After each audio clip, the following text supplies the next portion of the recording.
This episode of the podcast is brought to you by our partner, Audible. Yes, it is. So we are partnered with Audible. That means that if you are looking just to check it out, you don't want to put your card in and just take the dive. You can get 30 days for free on us. If you go to audibletrial.com/JATG or click the link down below, you'll be taken there. You can sign up for 30 days for free and just test it out. Like there's a lot of stuff on there that you can get for free, a lot of Audible exclusives. But what I really like about Audible is that out of the hundreds and thousands of audiobooks that they have, if you decide to purchase something, that is yours forever. Like if you decide not to carry on your subscription or you want to take a break or whatever it is, you can always go back and listen to that book whenever you want through the app on the internet. Doesn't matter because it's yours. So once again, you can get that for 30 days for free on us if you go to audibletrial.com/JATG.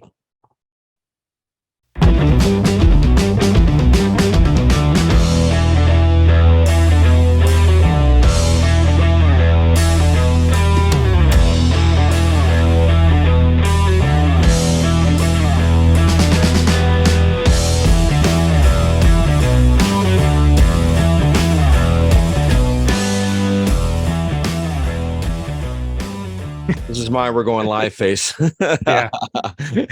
Hey, What? No, welcome. no. For now? We're doing it now? Yeah, we're doing this now, right now.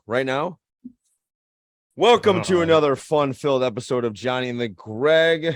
If you haven't figured this out by now, I'm Johnny. He's the Greg. How's it going? It's going, man. It's going well. How about you? How was your weekend? Good. Not too terribly productive, but it was good. Good.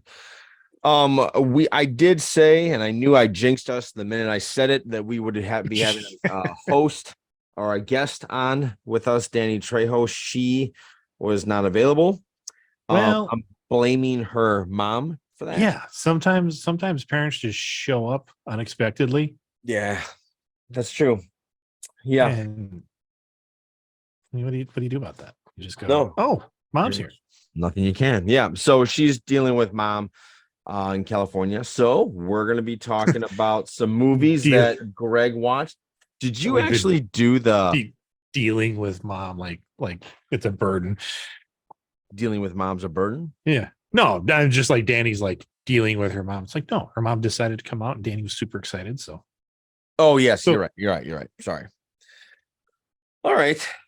So did you actually do the Barbieheimer? Is that how what Barbenheimer? Or did you I don't know if it's technically, I mean, I saw Oppenheimer on Thursday night and then I saw Barbie yesterday morning. So no, because I think the whole thing is you have to do it back to back. You have to do them back to back. And you're not leaving the theater for 5 hours or something like that. No, I didn't do a true Barbenheimer. No. Oh no. My computer wants to shut down on you. Yeah, it wants to restart. Hopefully if I hit no, it's not going to do that on anyway and be like, nope, but sorry, buddy, we're restarting right now.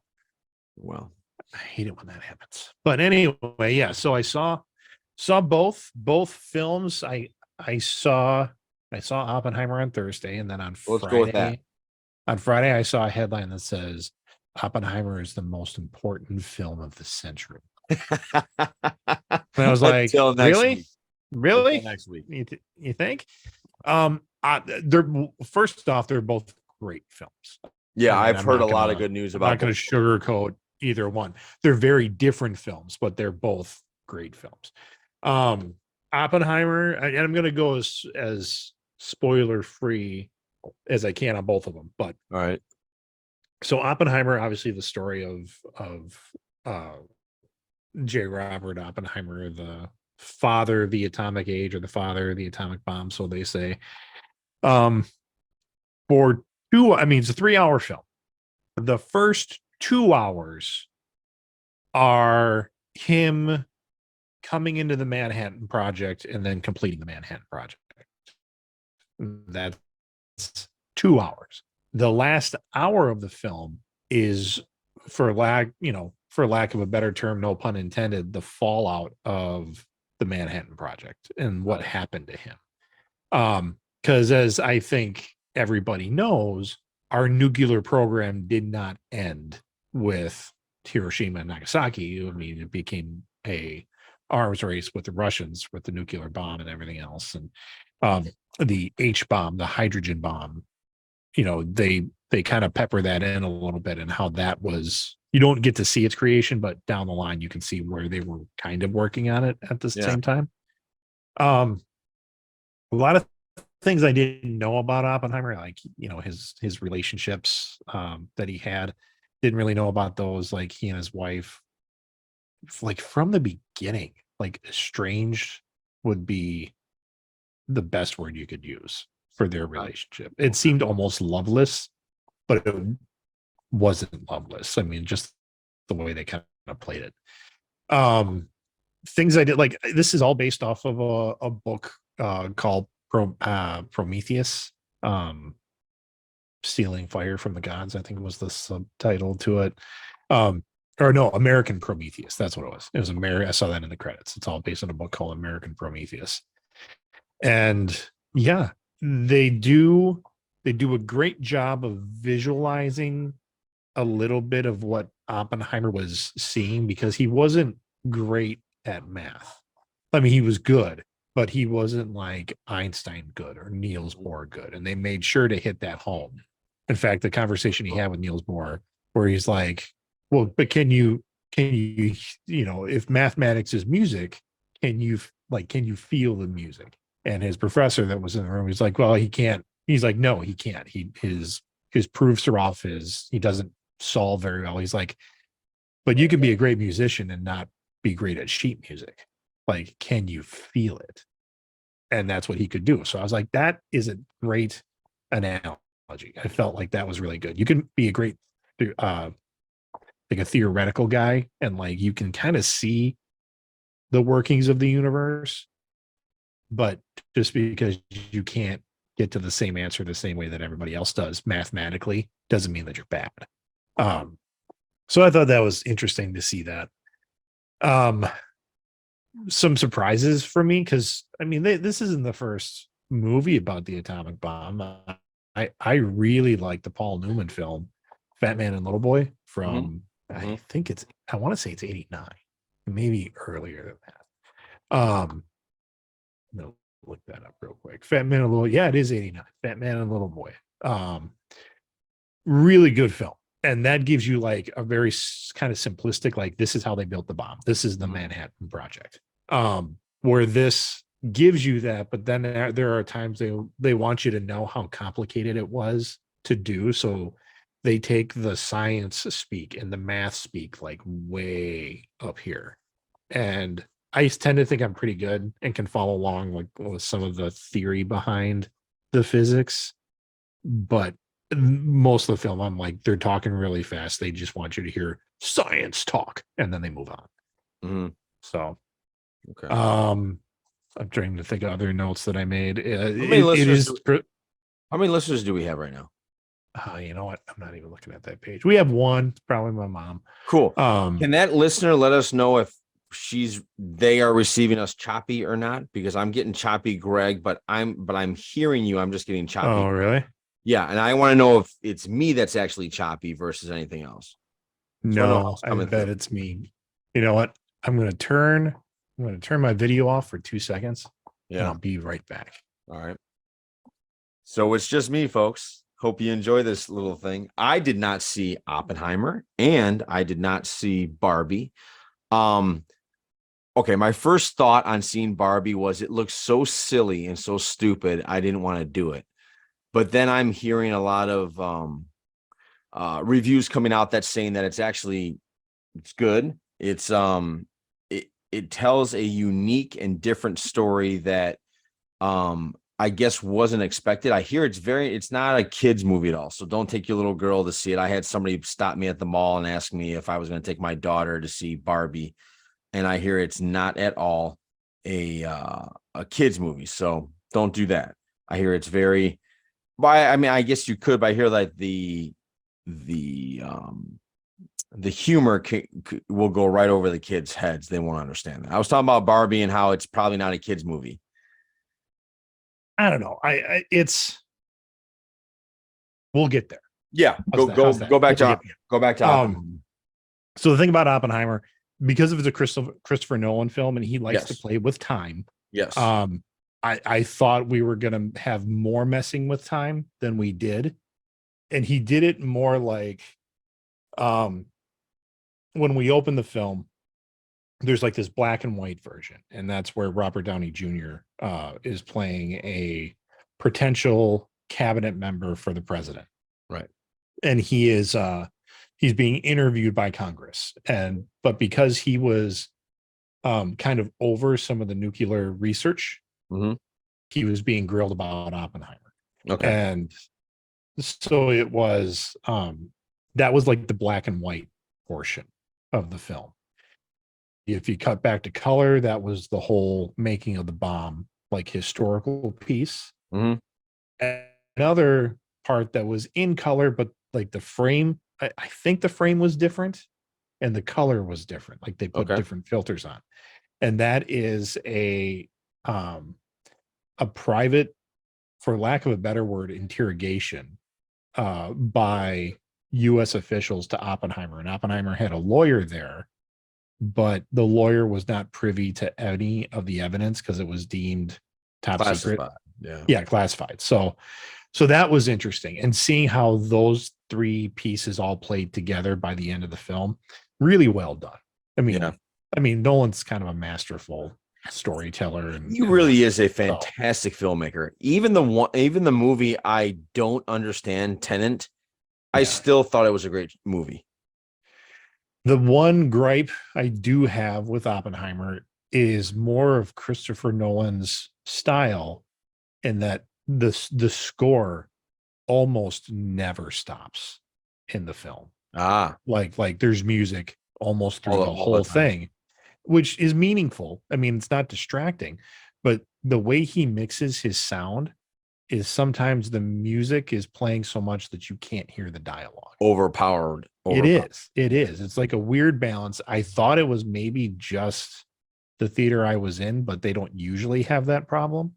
And then I looked it up and like, no, it's just a Christopher Nolan thing. And he's been doing it since The Dark Knight. He has been. He really pumps sound over the voice, and you almost lose. What did he say? Because I heard a bass here hit when that line came out. And I don't think it's me getting old, because like there were other people in the audience that thought the same thing. Yeah, I think it might be us getting old. Yeah, no, it wasn't. It wasn't. Although I will say, like, I was on the younger side of that audience in my viewing. Yeah, like there were people in front of me. They were like in the front and to the left, and they were. I could hear them talking a little bit, not rudely talking, but like the guy was like, "Oh yeah, I remember watching this." Like he remembers some of this stuff that was happening. Wow, like in the 50s, and I was like, "That's crazy." That's crazy. When that starts happening, that's crazy. Yeah. Yeah. So go. I mean, if you can go see it, I think you should. I do think it's an important film to watch. It's not the most important film of the century. And then, is there such a thing? I don't know. I mean, how do you know? I mean, we're only 23 years into this century. I mean, we got a lot of century left. So I don't know. Yeah, I think that's a hard thing to say. For me, no, it's not the most. I actually think Barbie is a more important film for people to see. So going into that, transferring into Barbie. It's a fun film.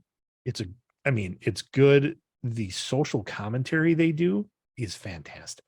Because they do it in such a way, like the first thing that you can kind of see is like they're going after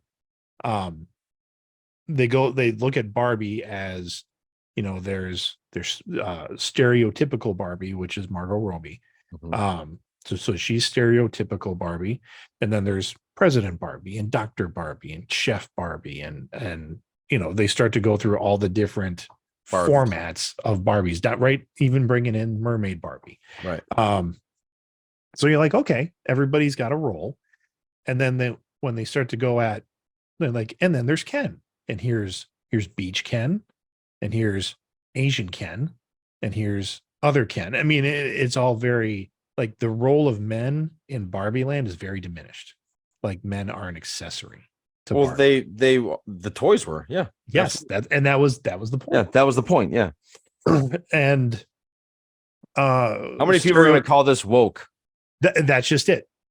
The idea that I was like, oh well, this is just woke media. It's not, because throughout the film, they take a critical look at that. Yeah. They take a critical look of the role of men in the Barbie world. Yeah. And then Barbie does end up going to the real world. And you take a critical look at men in the real world and go, these two extremes are very wrong. Yeah. And like, men are not just an accessory. Men, like the over powerful patriarchy is also bad. So they really take a look at both sides of the thing. And the Barbie stuff, they take a look at what Barbie is meant to society, which was eye-opening and cool. Because, and Mattel, I give a lot of props to Mattel for doing this to themselves, because they, at some point in the film, you look at the Mattel like corporate office, and Yeah. it is not represented well. Like, it is sterile, it is cubicles, everybody's dressed the same. Like, no one can talk to the higher ups because they're the higher ups. And you're Yeah. like, ooh, they approved this mess. Like, what? Yeah, they approved it. Yeah. Where's this going? So, and then in that respect, they look at Barbie was great. Barbie opened the eyes of young girls to say, I can be whatever I want to be. I don't have to just be a homemaker, or I don't have to be a homemaker at all. Mhm. I can be president. I can be a veterinarian. I can be a businesswoman. I can be an astronaut. I can be all these things. Not that being a homemaker is wrong, though. No, and that's Yeah. just it. The Right. way they mix it, they're like, none of these things are wrong. Right. None of these things are bad. They're all just choices that you can have. Mhm. And I think that's great. And then they do, when Barbie kind of gets a little bit closer look at reality and talks to some middle school girls in the real world. Excuse me. And the middle school girls are like, you're everything that's wrong with society. You're portraying unrealistic body types. You're portraying like everybody lives in this perfect little dream house, and that's not the case. And they bring into the idea that Barbie for a long time did not have representation of America, because Barbie was blonde-haired, blue-eyed, perfect little body, perfect little world, and that's just not reality. Right. And so girls that were playing with Barbie were eventually smacked in the face with like, well, actually, some dude is going to just come up and randomly smack you in the ass someday. And how do you feel about that? So it took all these different issues, treated them all, I think, with a lot of respect that they deserve, and gave them the attention they deserve. Mhm. And in the end, is it perfect? No, but it's about a woman who's like moving on and like saying, okay, we can't have a perfect world, but how do we make it the best we can? There you go. That's So pretty much all we can do. Just make it. it was cool. Now, to the point of, is it a kids movie? I'm going to say no. It's PG-13, so it's not a kids movie. Could you take a 7-year-old girl to this movie and have her enjoy it? Yes, I Okay. think you could. Could you take a 5-year-old girl to this movie and have her enjoy it? Probably not, because I had several people come up to me this weekend when I'm walking with my daughter. We were out and about, and are you going to the Barbie? I'm like, no, she doesn't really like. It's not on her radar. She didn't even know there's a Barbie movie, and any Barbie cartoon she's never, or whatever they have. I don't even know if they have it out there. She's just not into any of that. And maybe she will be, maybe she won't. Maybe, yeah. But I don't know. It's more like it's a 2-hour film. Yeah. It's a 2-hour film that now there's enough happening on screen all the time to keep a kid engaged in the film. Yeah. But like everything I just talked about, that's just a higher cognitive level, Right, for you to really get into the film. Yeah. I heard Ryan was fantastic. He was really good. He was. Yeah. I heard he got a lot of flack for being 40 or over and playing that role. People were pissed off because there should be a 20-year-old Ken or something like that. I don't know. He was getting flack for that. I remember reading something about him being 40 years old, and Ryan Gosling got flack for it. That's before anybody saw the movie. They were upset. Yeah, I He was got gonna say, cast. He got upset.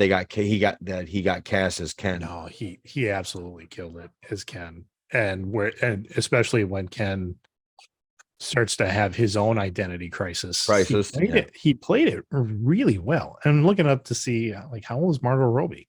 Like she's in her 30s at least, right? I would think so. Uh, I would think so. no, she's married. I didn't know she was married. Neither did I. Who's she married to? 2016. Tom Ackerley. Yep. Don't know him. Yep. Yeah, she was born in 1990. So yeah. Wow. Tom Ackerley. Ooh, he's a dude. That is Well, that's good. It says he's known for a couple of things. Oh, I guess he's had some appearances. Oh, he's a producer. That's what he is. He's the money man. Yeah, maybe he could be the location guy. Never really know. They just put producer on his name. But yeah, I mean, like, Ryan Gosling, there was a certain level of emotion that he needed to bring in certain parts. I mean, Margot Robbie was subtle with her emotion. Like when she has those emotional spikes in the film, like she's able to do like the single tear and just have that happen. And then the weird mix of hurt and confusion, because he plays Ken almost like an early middle school guy, because that's his emotional intelligence. Okay. Of just, you know what's awesome? Trucks are awesome. I love trucks and horses. I mean, you're just kind of like, what? But he's very much in love with Barbie because that's what he was created to be. Correct. Yep. But Barbie's like, I just don't like you that way. Like I never really did. And Ken. Yeah, like he has this kind of, again, his own existential crisis of like, who is Ken without Barbie? Is her name Skipper? Skipper's in there. Yep. Is she? Is Skipper the sister of Barbie, or? Yeah, Skipper is Barbie's younger sister. Oh, was it? Okay. I didn't know if she was like a friend, like a young mentor type, like a Robin type. What's interesting is, like, again, Mattel did this to themselves. The Barbies that they launched that are just immediately discontinued. They had Watch Her Grow Skipper, where you like lift Skipper's arm up and her boobs get bigger. Is that for real? This was real. That was real. Everything in this film was a product that they offered. So yeah, they do that, and they're kind of like, yeah, that was a bad idea.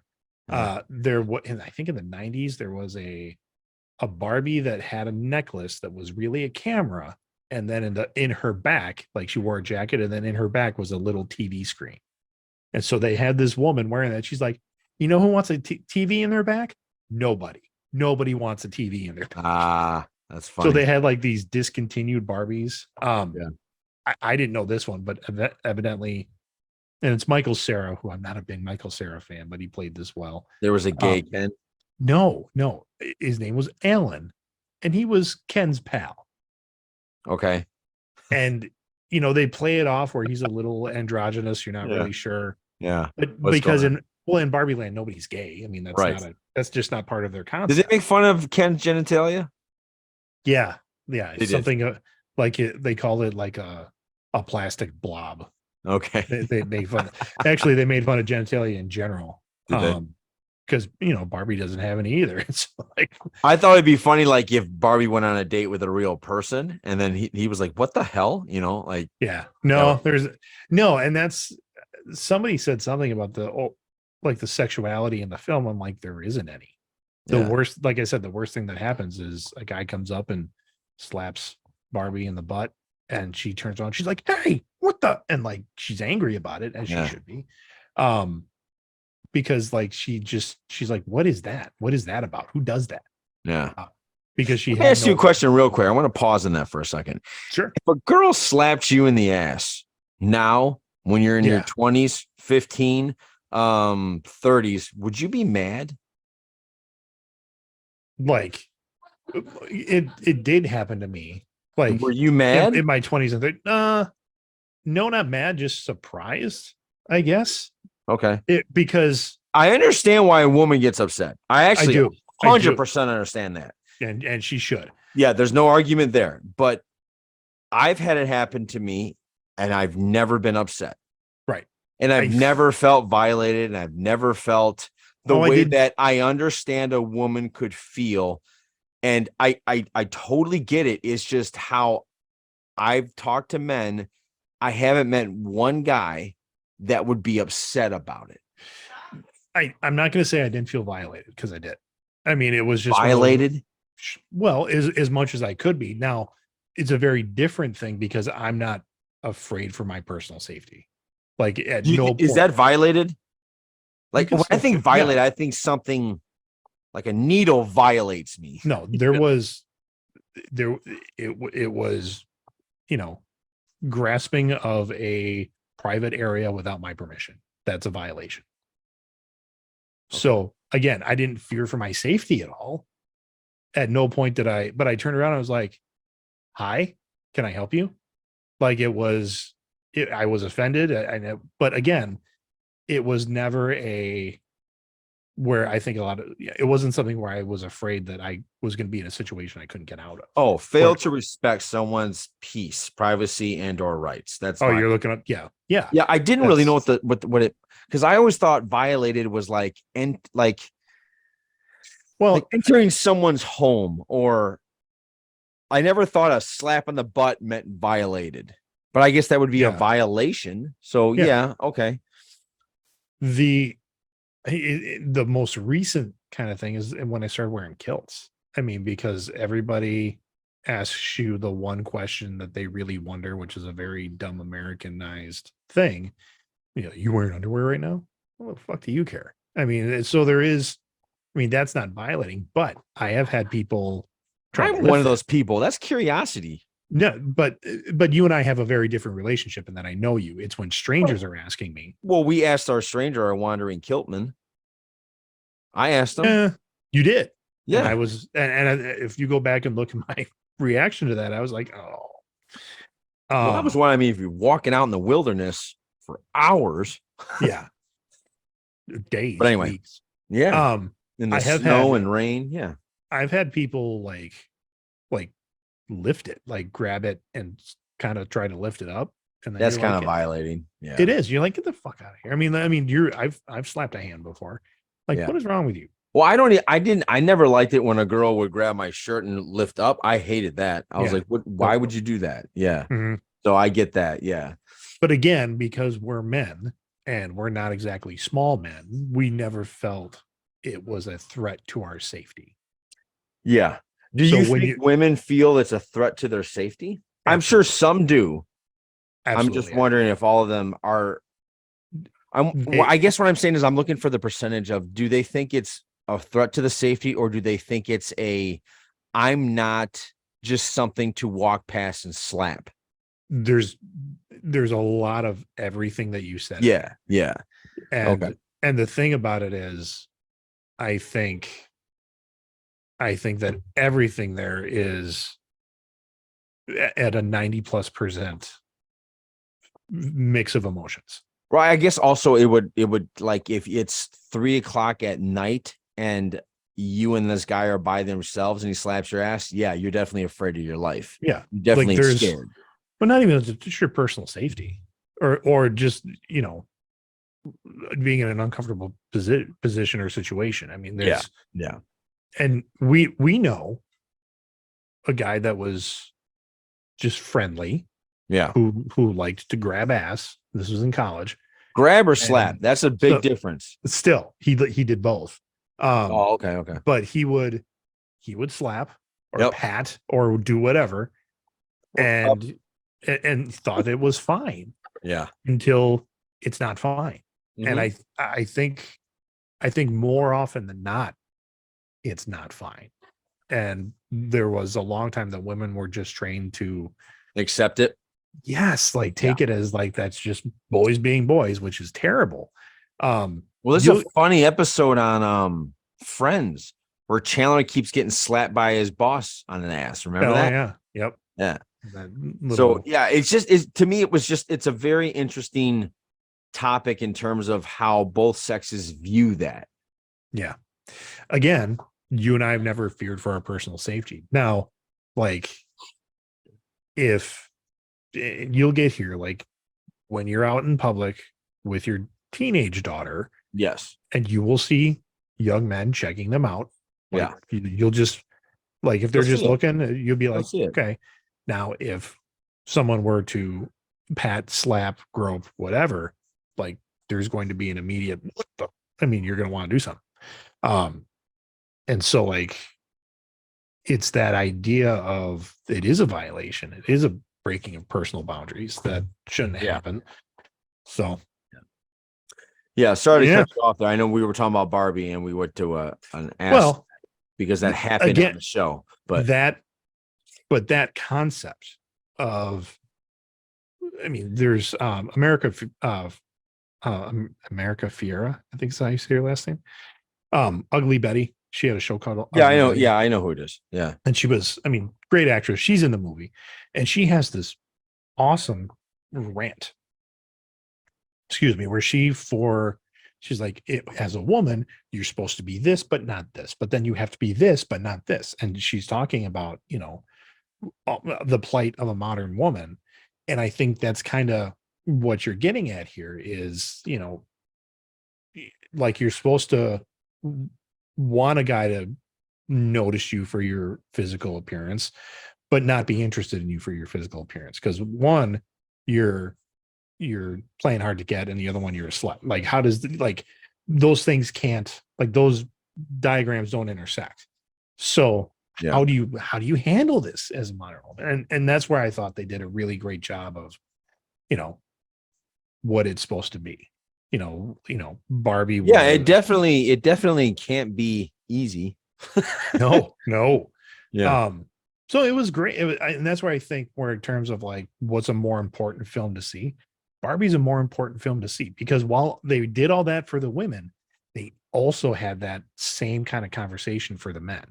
Like Yeah. how are you a modern male in today's society where, we talked about this, our fathers, our grandfathers were taught to act one way. And within the matter of 2 generations, it's like, no, you can't act that way.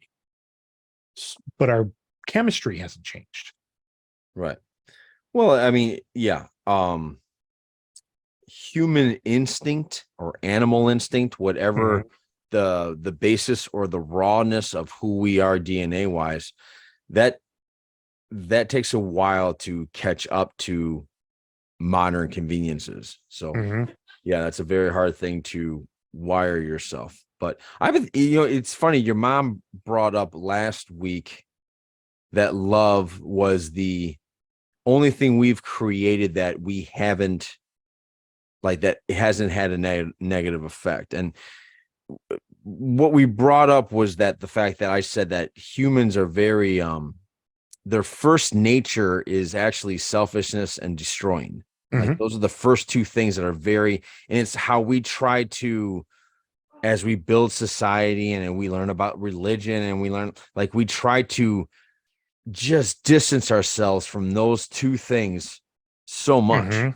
So I just, yeah, but piggybacking off of your, the instinct of you can't act this way, even though you think there's nothing wrong with acting that way. Yeah. Like my dad, I don't think my dad does it anymore, but he used to call the waitress honey. Yeah.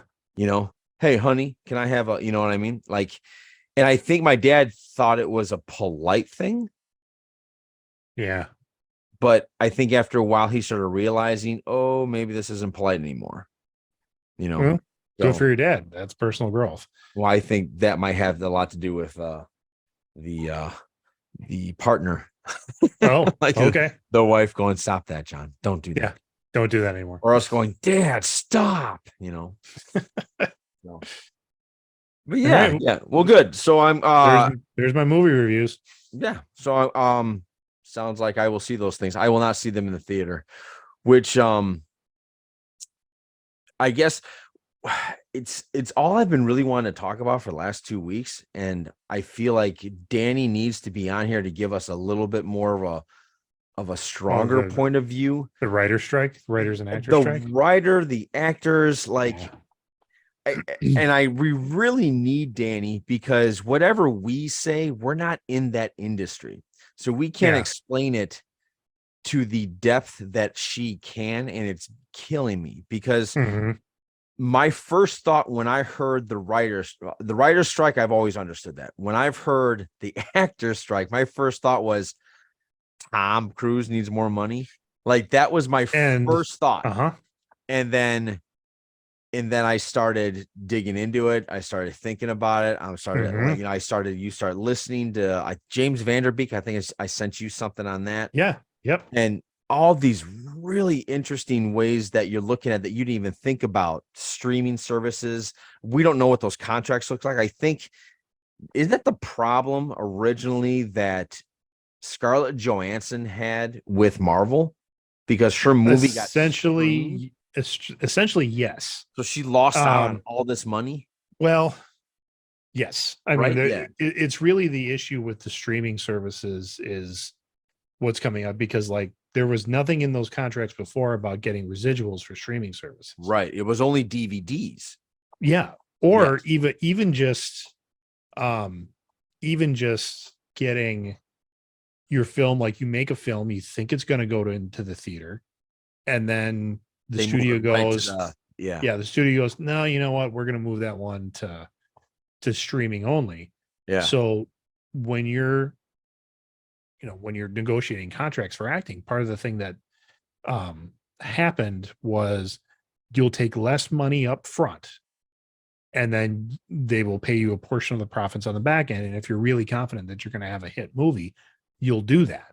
Yeah. So that you're like, okay, I'll take less money for my work, Mm-hmm. and then I will take A they call percentage it from the points. box Yeah. office. Yeah. Yeah, those box office kickbacks, if you want to call it that or whatever. Yeah. But and then all of a sudden they said, okay, we're actually going to move this to streaming.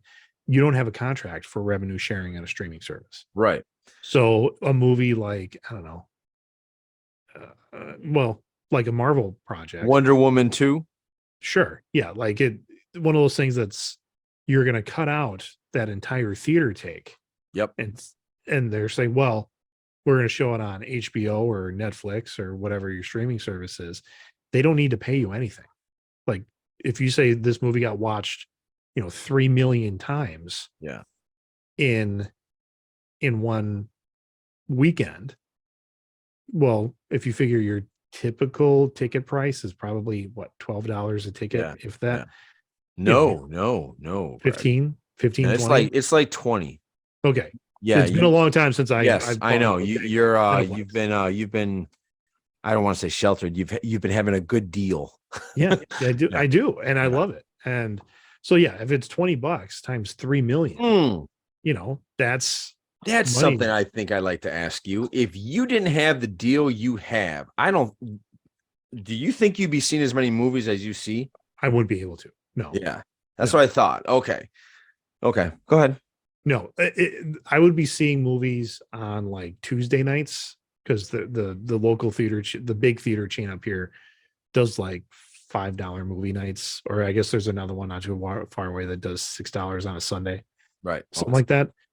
Just to draw people in on the weeknight, I would have to go see these movies during the week. I wouldn't be doing a Saturday viewing of anything.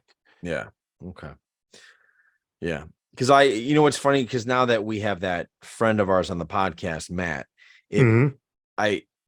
I hear these conversations with the actors strike and how the corporations, I mean, that's what they are basically, they're holding their ground. They're like, we're Yeah. not going to pay you. We're not going to pay Right. you for that. We're not going to do this for you, that. And I'm Well, thinking, wow, they're cutting their nose off despite their yeah. face. They really Yeah. are. And like you said, Tom Cruise doesn't need any more money. This isn't about Tom Cruise. Right. James Vanderbeek, who at one time was a big star, like when he was Mhm. doing Dawson's Creek, and Yeah. now he's I don't want to say a day player, but he's a working actor. Like, Yes. he's not just like raking it in. At the same time, you go, he's probably getting residuals or something that are decent, or, I'm not saying he doesn't For Dawson's need to Creek. work. Yeah. Yeah. Not saying he doesn't need to work, but Yeah. the strike is really about that, that either younger or maybe even older actor that's on a Nickelodeon or Disney kids show Mm-hmm. playing the principal. Like you think of Saved by the Bell, right? Yes. Yes. Like you knew that main cast. Belding. Yeah. Belding. Belding. Like that guy, like he wasn't acting in much of anything else. Right. Either, and he was in every iteration of Saved by the Bell. Yes, he was. But they did, the college years, he all of a sudden got a job at the university, or he was in whatever the relaunch was, because that guy wasn't getting other TV jobs. No, he wasn't. If he was, he was victim number 4 on season, Yeah. 17 On Burn of Notice. CSI. Yeah. On Burn Yeah. Notice. Yeah. Or something like like that. Yeah. So it's so about those guys being able to keep their cards and get their health insurance and just pay their bills. right. Look, I know you're not the expert. I understand that. But to play devil's advocate, that's the industry. That's what it is. It's not like a teacher's job. It's not like or a construction worker's job where pretty much anybody can get in and cut their teeth, and then hopefully you become something better or not. What do you say to people like that?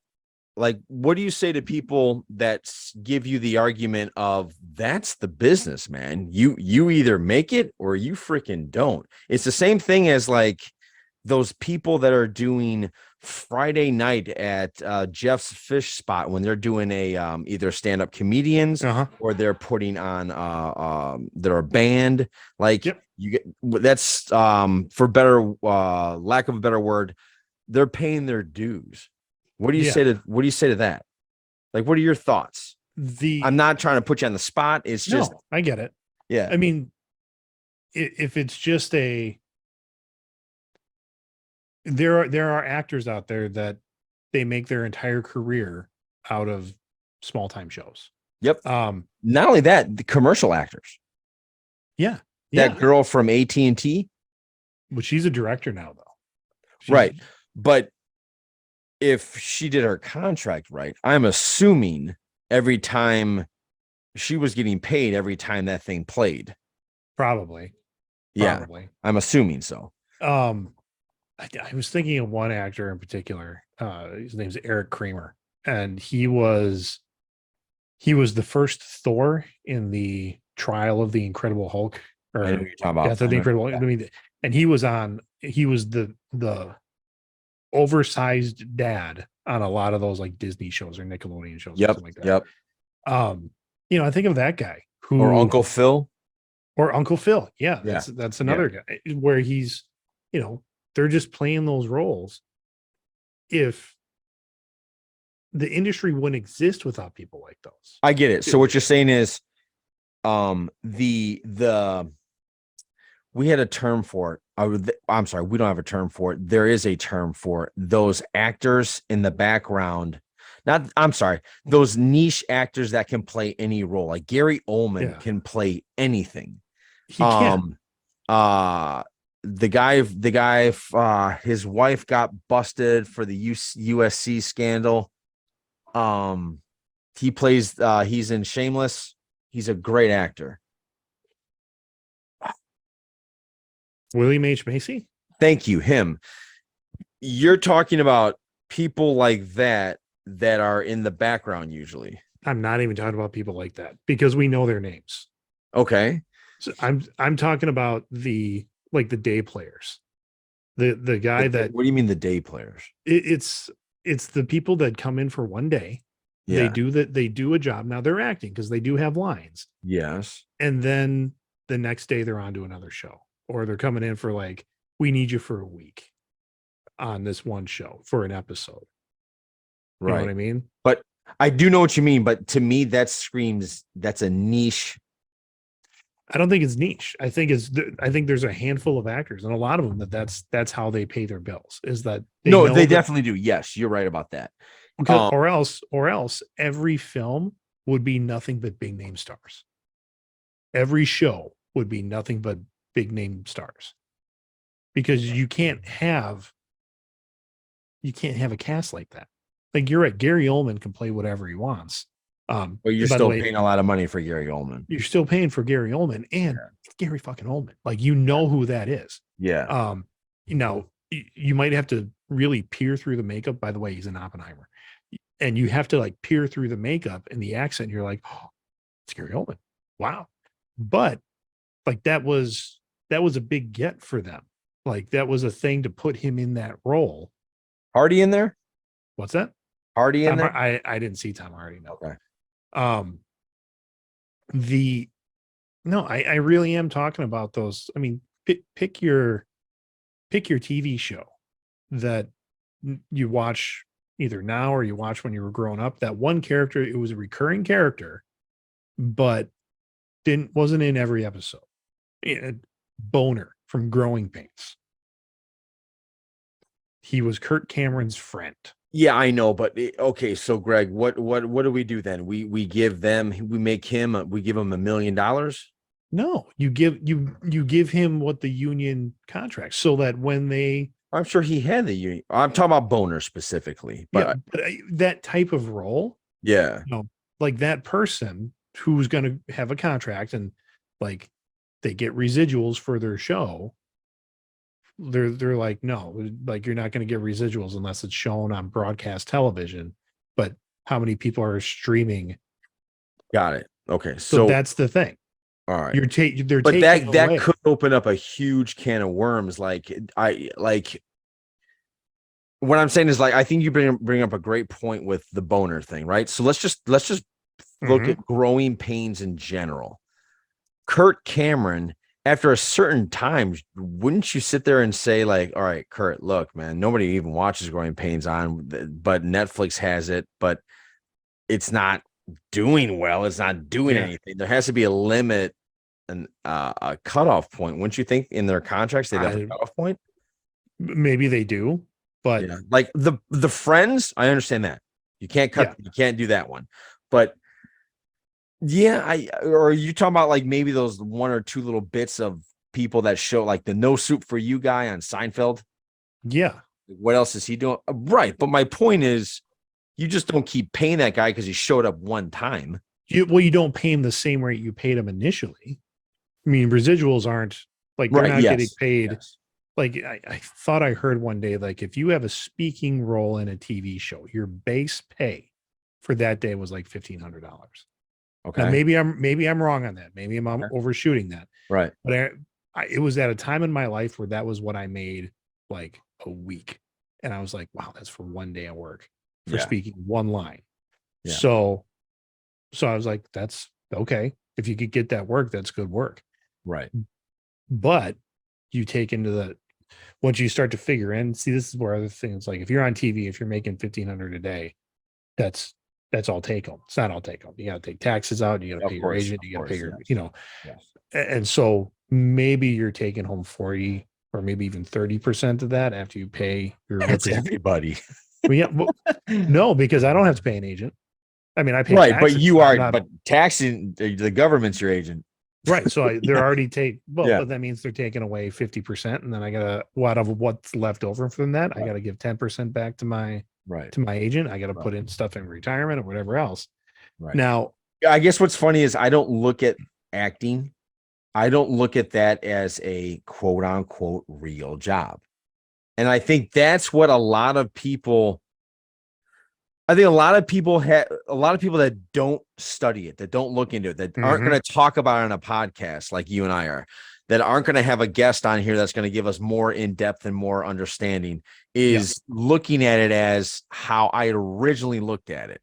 Yeah. That's not a real job. Why are the there was I got into it with one of our, I don't want to say got into it, but we had a little back and forth on our like our Facebook page or Instagram channel, something like that. Somebody was like, well, but a mechanic works their ass off, busting their knuckles, and they're not making that much money as much as an actor. I'm like, well, not as much as like a well-paid actor, but I guarantee a mechanic that lives in California is probably bringing home more than a lot of actors. Or there's those mechanics that I'm sure a mechanic on a NASCAR does pretty well. Sure. Yeah, they do. Or a And it mechanic is a that sliding fixes scale. helicopters or yeah. Yeah.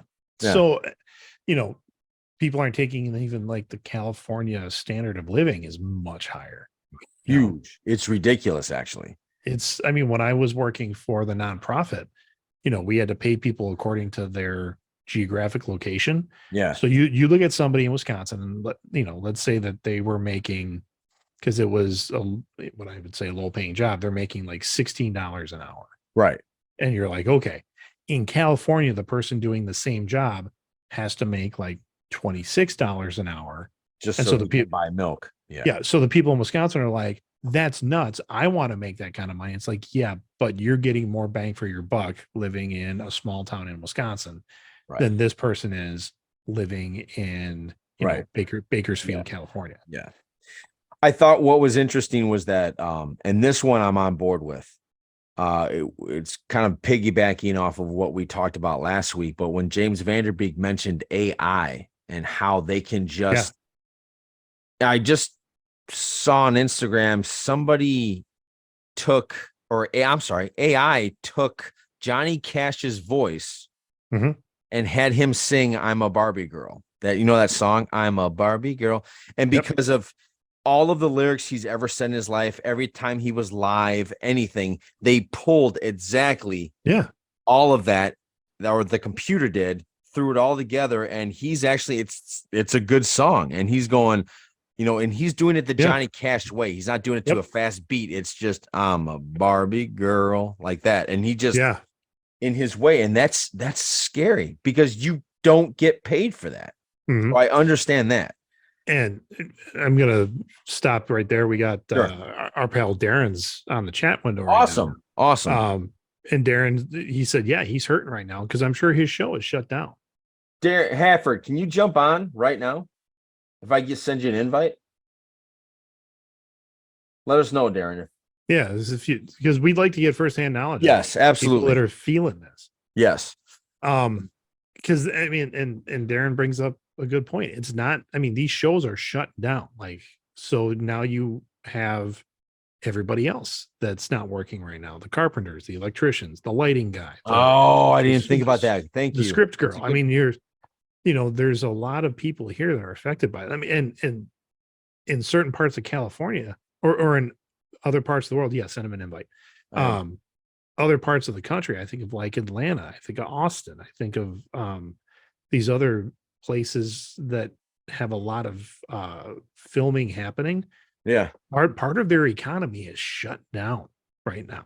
Yeah. I hear it's like eerily quiet. Yeah.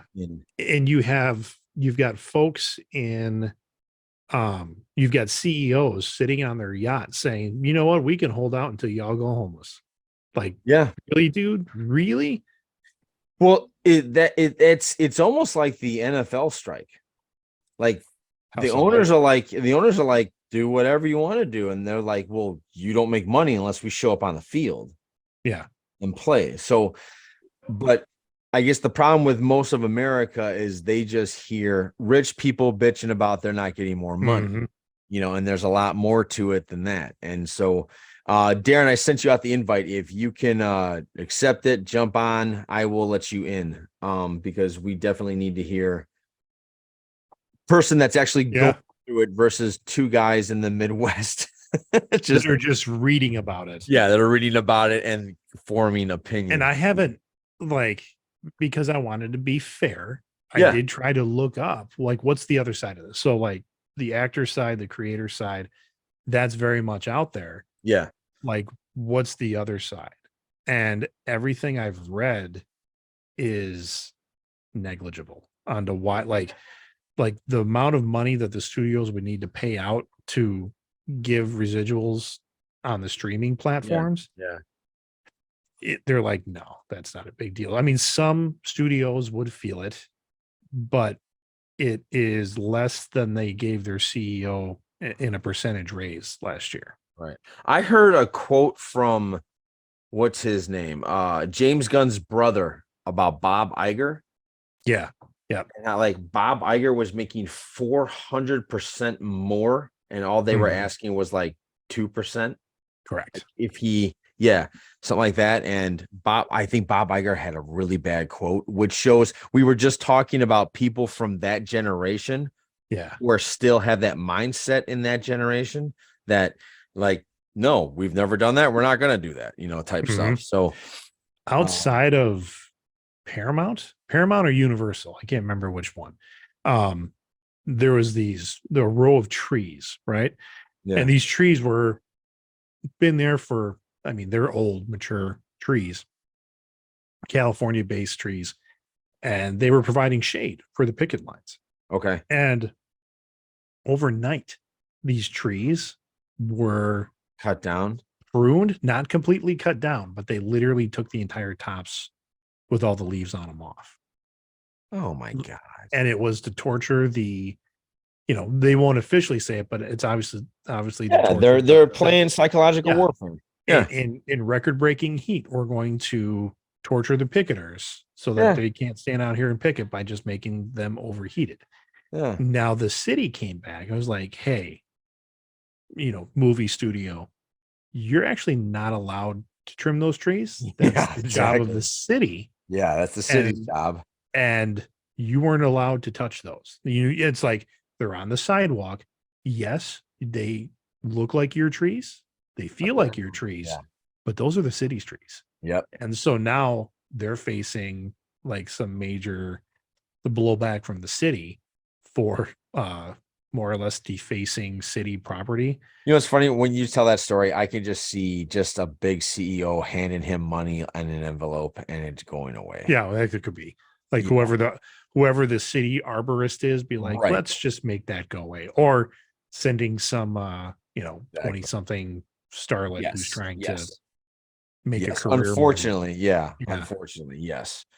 So does that include, and maybe Hafford can answer this, does that include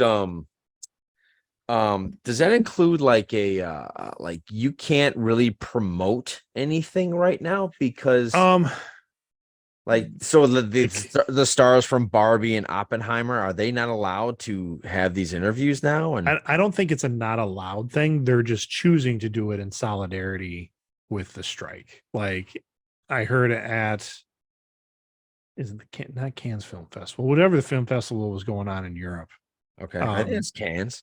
Is I that what's think happening so. right now? There's a ton of film Yeah. festivals, but They went into the Barbie premiere, got news that the strike was happening. And so they're like, let's get up and leave. And so all the stars of Barbie got up and left in solidarity with their striking, brethren, union members back in the United States. wow. I did see a list. There's like a list of like 30 plus projects that are allowed to still keep working. Like Game of Thrones, season 2 of House of the Dragon, Yeah. they're allowed to keep working Why is because that? they're part of the British Union. They're not a part of the American Actors Guild. They're part of the Oh, British Actors Guild. So that's one of those shows. They're like, whatever their union said, they're like, hey, we're still cool. Like our contract's good. They can keep working. And so they're still making a show. well, isn't that going to be kind of almost like, can't you almost start doing a workaround then? Start filming in other countries, maybe. I don't know. I mean, Or only start hiring British actors that are part of the. but I think if they're going to film in the US, they've got to be part of the American Actors There Guild. you go. Yeah. Okay. So you can't film everything outside of the country. I mean, that's Watch us. yeah. Well, maybe I don't know. Yeah, I don't know. I Some I'm playing that game. there's the promotion for some other films is still happening because they're like, this film was made under the old contract, and they're like, you've been paid your money, you did this and good, so you should still promote your film because it was created under good faith in the old contract. So they're still kind of doing those. Interesting. All right, so I'm going to throw it out to I'm guessing the 3 people that are watching currently. Four. 4 people. What do you guys think? I want to hear from all 4 of you. If you have a ability to email us and or type on the comment section Type in below the chat. watching us. Yeah, type in the chat. What do you guys think about this strike? Do you Because think it's just, oh God, it's just a bunch of rich people bitching about not having the money, or do you see the problems that can, like, the things that we're not thinking about right away, the AI taking over, the streaming, how they have no contracts when it comes to streaming. So any movie that goes there, unless it's in their contract, they're not getting residuals, they're not getting paid for it. Things like that. Let us know what you guys are thinking. You got anybody? Darren was just asking about joining the Zoom. Darren, there should be a link in your email. Which email Yes. did you send it to? I Just sent Darren. it to Darren Hafford at Hotmail. Okay. Darren, come on, buddy. I think so. The what was it? Oh, and if you think this isn't going to affect you, and maybe it won't, but your show that you were really into last season is not coming back next season. Like, not now. It's just going to, like, there's going to be a whole slew of new reality shows. So this is like another, it's like another how when COVID came, there wasn't. Yeah. But yeah, you're right. It's going to be, we're going to get hammered by reality shows. Mm-hmm. Because those You people absolutely aren't actors. Yeah. Right. So we're going to get hammered by all They're these not ridiculous. And this is the last time the writer strike happened. This is how we got reality TV. This is how Survivor was made. Was because For real? Yeah, during the last writer strike. I did not know that, but that totally makes sense. The Jeff Probst, was that his name? Yes. The producer, he came in and pitched like a slew of reality shows. He's like, how about we do this? And none of these people are actors, so we don't have to have them be a part of the union. And the studios went, yes. And he got to go, play Hunger Games game master with all these TV shows. What a dick. There he is. Here he is. So Darren Hafford is about to enter into the chat. As he's coming in, I just want to say thank you, Nicole. I've never seen you come by. Well, it's just a friend of mine from high school that I've never seen her on here. Sport. There he is. Mr. Darren. Hafford. Can't hear you, sir. You're on mute. Yeah. Darren Hafford's while he's figuring out his audio situation there. Hafford is a old friend. He's been on the podcast, I think, 2 times. Old college buddy of mine, or I should say of ours, that is out in California. I mean, he might not be out in California. He might be in California, but he is a cameraman. Like, he's a photographer. Yes. How's that? That works. Gotcha, buddy. What's up, man? All right. How are you? I'm good. I'm good. Did you just run and throw on that shirt? That's what took you so long? No, I wish that was the case. No. I was trying to get online with the computer, but just decided to go with the phone. It would be faster this way. Yeah. So, all right. So let us know what's up. So, yeah. Tell us how is this affecting you? What's your perspective on this? Well, I just got done doing a show called The Amazing Race, which was pretty awesome. Hey, I've heard of that one. Can't really talk too much about that because the NDA was very specific and expensive, but it was the best experience I've had in reality television. It felt like I had been brought up to the NFL. The camera gear, I mean, everything was just top notch. I mean, it was like, holy crap, I've hit the big time, so to speak. So, Darren, hang on, Darren, real quick. Yeah. Tell people what you actually do, because for the people that don't know. So for this show and for the last few shows that I've worked on, the 600-Pound Life, and then before that, Shipping Wars, I was what they call a DIT, a Digital Information Technician. Basically media manager. So when the cards come out of the cameras, we have to copy them over to hard drives. And we use a couple of different software programs. Most of the time we use a program called ShotPut Pro, which verifies the footage byte by byte. So it takes a little while for it to copy over and then verify that the copy is uncorrupted. And so on The Amazing Race, I worked the first 4 episodes, and my buddy Eric, we started together. We both worked on 600 Pound Life. And because when the show starts, there's so many teams and contestants. As the race goes on, people get eliminated. And so there's less work to go on as the show goes on. And so, but it was amazing. And so basically, no pun intended, I copy the media over. So I've got a great gig. I feel that it's the best gig on set, because when the camera teams, and I've been a camera operator before and stuff, you're out in the field slugging it out in hot, muggy climates, and it's hot and miserable, and you're, running around.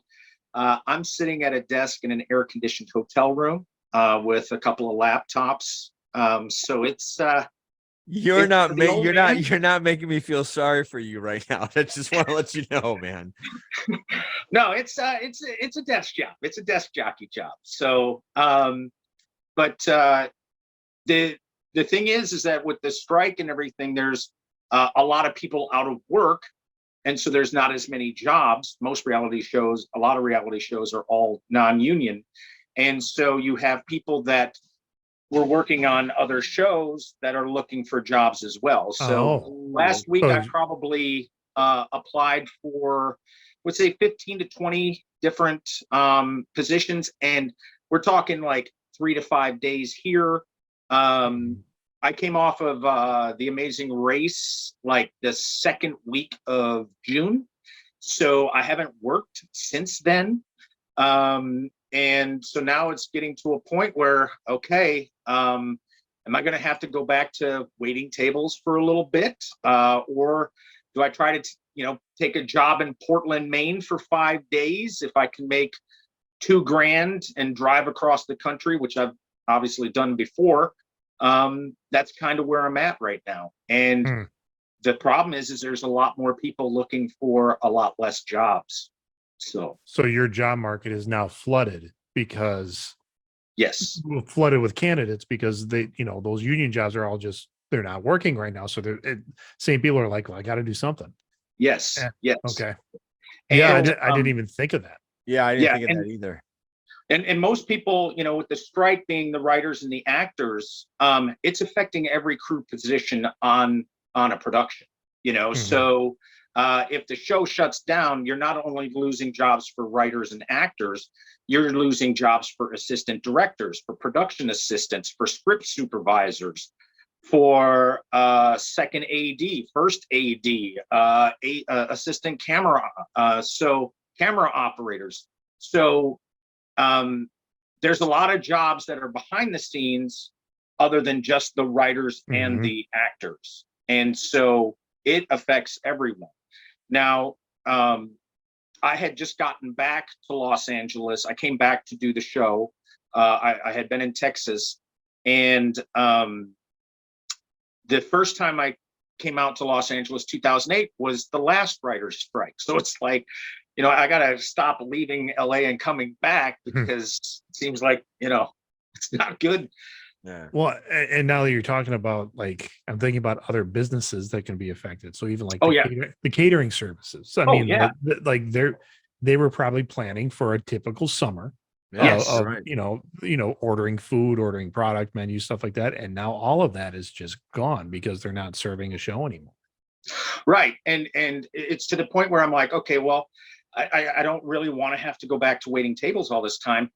But now there's a lot of people that are out of work, and not as many people are eating at the restaurants.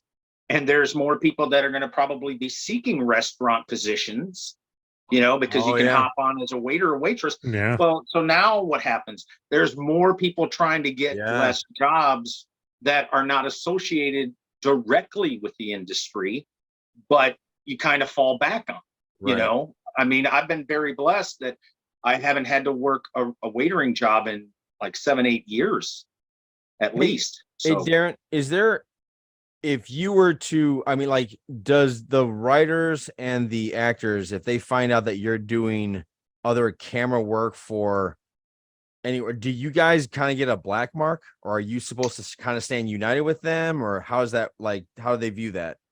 I'm not really sure how that would work because they're going to be still filming commercials Okay. and things like that. And so Mhm. somebody's got to write those commercials and Yeah. somebody's got to film those commercials.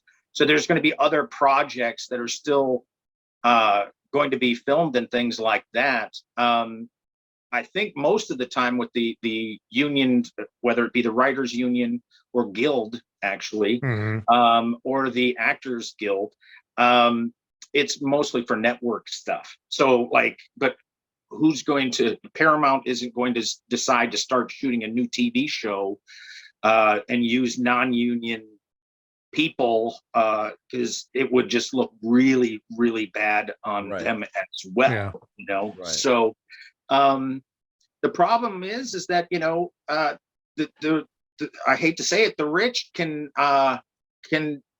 hang on a Yeah. little longer, you know. Mhm. And the longer it goes, the more likely we're okay. I'll take the crumbs because I have been starving over here for a little while. Mhm. And so How long do you feel? Have you heard anything? How long do you feel this is lasting? Is anything bending? Is anything breaking? I don't know. I have a buddy that's an actor who he's like, yeah, but who knows kind of thing. Yeah. It's tough because like I feel like the last time that this kind of happened, they were the big argument is over streaming and what they call new media. And they didn't really settle the new media thing at the last one. They were kind of like, oh, well, it's kind of new. We don't know how to gauge it. We'll have to just kind of figure it out as it goes. And so, people were like, okay, well, that seems legitimate. But Netflix has been around for a while. And then Yeah. COVID hit, which made it Yeah. really. So that probably hurt. That probably hurt the actors big time. Was COVID. Yeah. I mean, it's tough. And the reality is with reality shows, there's less scripted television. Right. And so you have more people that are still trying to get those gigs, but there's less of them. Well, even of the scripted shows, I mean, it used to be you got, 24, 28 episodes or something like that. And now for like, I mean, a good scripted show, you're 8 to 10, maybe. Yeah. And you're like, it's a short season, but I mean, it's really good, but there was only 8 episodes. And then you wait another year and a half or something for it to come on again. Yeah. Yeah. Well, and for me, like getting The Amazing Race was a dream come true, obviously. When you're at the top like that, it's a long fall down. It's like, man, I finally made the NFL and now I'm injured and I'm out just like that. So, but that job was such an experience. I mean, you're working with the best operators in the world. Yeah. Now, let's say that this is over, soon. Let's hope. Let's just say like by mid-August, they've sat down at the table, they've come to terms that everybody can live with. When it comes back to like The Amazing Race or any other show, are you like on their speed dial? Is that how it works, or is it? I hope so. I hope I did a good job. They still haven't released the season that was filmed in October. And so it's going to be a while before this one is edited because it's going to take quite a bit of time. They are going to a 90-minute format versus the 1 hour length show. Both Survivor and The Amazing Race are switching to 90 minutes. On network, or are they going straight streaming? On network. Yeah. Okay. Yeah. So that's going to be pretty cool. I mean, I was on season 36 of The Amazing Race. Has there been that many? Survivor and The Amazing Race. My God. Those shows are, I mean, it doesn't get much better than those two shows, quite honestly, And so you were in a comfortable little suite. You weren't running around with these you weren't running around with a certain crew the whole time, running from place to place to place. No, they bring me the media. Okay. Yeah. How did they? I don't feel sorry for you. No, I don't want to brag about it because it is the best, and it's the one job on set where like you know, not a lot of people know what it is, and we don't want to tell people what it is. You know, Yeah. because I can understand that. You know, because then there's not a lot of. I mean, when a guy comes in and he's sweating because he's been out in the jungle, and he looks rough, and you're just like, oh man, you know, the coffee I just had wasn't quite as chilled as I would like it. You know, but I'm getting old, you know, so you know I can't. I'll leave the run and gun into the younger guys. Yeah. Hopefully, as I get older, I get a little smarter. Sounds good. Well, man, we're gonna let you go, but because we're gonna end our podcast here in a couple of seconds. But hang in there, man. Let us know. Yeah. We're gonna have Danny Trejo on. I don't know if you know her. She's been in other podcasts on us. As soon as we can get her on. Not the Danny Trejo, not the actor Danny Trejo. Yeah, not the actor. That's a common misconception. Yeah, I was gonna be like, "Holy crap, dude! I know. How'd you guys get him?" I said that the other day. They're like, "You're gonna have Machete on the show?" I'm like, "No, I would love to, but dude, El Mary, oh my god, he's been in everything." Yeah, we'd love to have him on. Actually, we'd love to have him. I want his tacos. That we talked about that last week. I really want to get to a trail. Yeah, it's about probably 6-8 blocks from where I'm at here in Hollywood. Have you had him? Oh, nice. I have not yet. No, you haven't. No. Okay, not yet. I've seen this. I've seen the place. I've driven past it, but I haven't had it. How much are they? Are they expensive? I don't think so. I mean, but everything in California is expensive, dude. Yeah. Like filling up my truck when I left Texas, it was like $45-$50. It's 90 out here. Yeah. You know, the gas is $5 something a gallon. That brings. Where are you? Are you in somebody's closet? Where are you? No, I'm in my little kitchen area. Okay. Yeah. That brings up a good point. We mentioned this earlier on the show. I don't know if you had logged in yet, but like there was a guy who was kind of coming at me of, you know, about if a mechanics don't get paid as much as some of these, like even a day actor would. I'm like, but right. You're comparing what a mechanic makes in Wisconsin to what a mechanic would make in California. I mean, those are different. The scale is so much higher in California. Yeah, you're not paying $2,500 to $3,000 for a 2-bedroom apartment per month in Wisconsin. And if you it's also you're living good. I'm not trying to like. It just shows you how he's looking at it. Oh yeah. Like he's not, you know what I mean? Well, and it's not his fault. Greener. It's not his fault. He's just looking at it this way. Yeah. And there's a lot more from his perspective. That's why I'm trying to tell people. I'm like, it's a different animal out there. Yes. But also, you know, so I just came off of Amazing Race, right? That was I worked 2.5 weeks on that. I mean, that show filmed for about 4 weeks, and then it's not going to film for at least another 6 months. So can you live on 4 weeks spread out over 6 months? Yeah. It's feast or famine. Yeah. You know, well, let me ask you a question. I'm glad you brought that up. So I'm going to play devil's advocate like I did in the beginning. I don't know if you heard that part of this podcast or not, but to the people that like you knew what you were getting into, is that true or is that not? It is. I mean, at this point, I'm 52 years old, and I'm looking at it, and I'm like, you know, and a lot of my friends obviously all have homes and stuff like that, and I'm still kind of grinding it out, and there are days when I'm like, you know, do I go back home to Wisconsin and get a real job? Because this dream, at moments, it's fantastic, but there are, you know, you only see the highlights. You don't.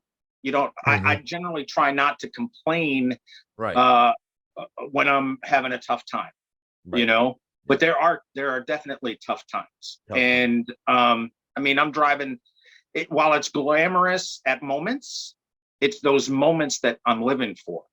Yeah. You know, I'm driving a truck that's got 358,000 miles on, you know, like, would I rather have a nice car and a comfortable life? There are times when I'm like, you know, has this run its course? And that's where I'm at today. Is this it? You know, how long do I want to continue to work and struggle before I just am like, you know what? I did a lot of great things, but at the end of the day, I'd like to have a consistent money coming in and not have to be like, okay, this sucks right now. Yeah. And sorry I to hear think that is, you definitely are not alone in that. Mhm. I can imagine that there are so many people out there now that are really kind of asking themselves the same question. Like they've been out here, they've been a consistent character actor or something like that on some of the smaller shows, just grinding it out. And now they're Yeah. like, well, even writers too, oh yeah, writers too. yeah. And now just asking themselves, I'm like, yeah, I've done some good stuff. I've been on some cool sets. I've met some great people. But is it time to just, go back to a Midwestern city that's got, That's got corporate, dental. yeah, that's got dental. You're like I can do corporate film for training videos or whatever, Yeah. and make that a career. I don't know. Yes. Yeah. Yeah. I mean, that's where I'm at right now. It's like, I kind of feel like I'd be content with just having a steady kind of thing, and and doing commercials and stuff Mhm. like that at this point. Yeah. But yeah, it's, when does the dream stop being a dream and start becoming a nightmare? Man, Yeah. I'm sorry. Like that's Yeah. rough. I wish I had a great answer for you, but yeah. So I'm gonna go after this and drink, Darren. But hey man, if it doesn't work out, come back and we'll film Badass 2. Greg and I can be in it. Oh, dude, we still got to film Simon Bain. Oh yeah, Simon. Simon, My God, I can't oh, believe you remember that Lord. name. Jesus. Oh yeah, dude, that's a great Jesus. story Yeah. idea. Yeah. It really is. Ah, Johnny's a writer, man. yeah. Very talented guy. You both are. You're both very talented. I Threat- love threat level jumping You in should when see I some of can. the shit. You should see some of the shit Greg Oh writes. God, here we go. He's actually a very good writer. He just doesn't like to admit it. I don't know why, but anyway. I don't know. I can do like a page and a half, and then I think I'm done. So, We'll just keep it consistently for 105 pages. that's true. Yeah. But All right. there are moments, like I said, that keep you going though. Because Yeah. like up on Facebook memories, 12 years ago, I was at Comic-Con, Yes. and that was awesome. Yeah. I've Winning that had award. won the award. That was my best week 12 years ago. 3 different projects in 3 different film festivals, won awards in 6 days. And then I went back to waiting tables. So, it's up and down. Yeah. That's how life is. How have you adjusted? Have you, like, I'm sure your brain's working constantly. Have you ever thought of like opening up your own YouTube channel and just throwing whatever it is you want to create out there and just throwing it out Yes. So I've been working on a project. I've always wanted to host a traveling photography show. So I've been watching a lot of Anthony Bourdain stuff, as well as this guy named Rick Steves, Okay. who did a lot of PBS travel channels and stuff like that.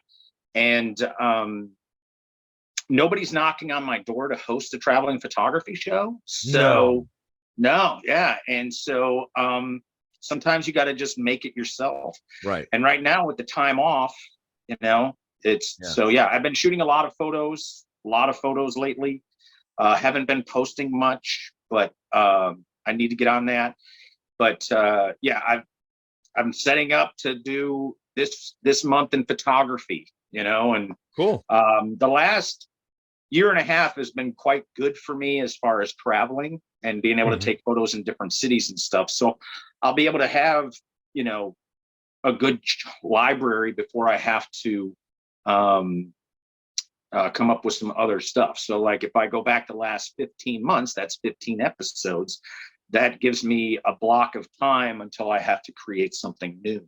So we had a guy on the show, it seems like 2 or 3 years ago now, because it was pretty early on, and he was telling us about his wife actually, became a mom, had to make the decision of like doing the 9 to 5 or doing something else as she was raising kids. And she did what a lot of moms do, which was go into photography, like just become like doing weddings, senior pictures, whatever people are for. And she wasn't, I mean, she was good, but that's a tough business. I mean, because you're in competition with so many other people. So she started to produce YouTube videos, like short, like, hey, here's how you set up your lighting. Here's how you can set up this shot. I mean, here's how you can do some of the editing pieces on like Photoshop or whatever program you're using. She spun that into an entire curriculum to where she's giving like, you know, Zoom seminars on how to do that. And I think with what I've seen of your work and the eye that you have, and your cityscapes, I think are fantastic. Like thanks. If I ever got a man cave, I would want to have a couple of those pieces just hanging up, because the way you do the colors, I think is fantastic. But yeah, I mean, something along those lines. I mean, that might be good idea. Maybe that's in your future. Yeah. I'm, you know, I've got a lot of ideas, and I've got a lot of extra time now. There you go. All right, buddy, we're gonna let you go. Yeah. Speaking of time, we are out. Yeah. Take care. Thank you, Darren. Appreciate that. All right. See ya. Bye. That was awesome. Thank you, Darren, for jumping on. Appreciate that. Greg, sign us out. Oh gosh, as you are out there doing the thing and having conversations probably about things about strikes and politics and, you know, everything else that is considered to be an issue in today's world, just remember that people are people, and you don't know how far out a certain decision is going to affect people down the road, or just even with outside of your purview, because you're seeing this much of it, but it could be out here. So as you're having those conversations, just remember, don't be a douche. There you go. Couldn't have said it better. For the Greg, this is Johnny saying thank you for listening. Thank you for watching. Please subscribe, like, etc. Podcast out. Have a good week.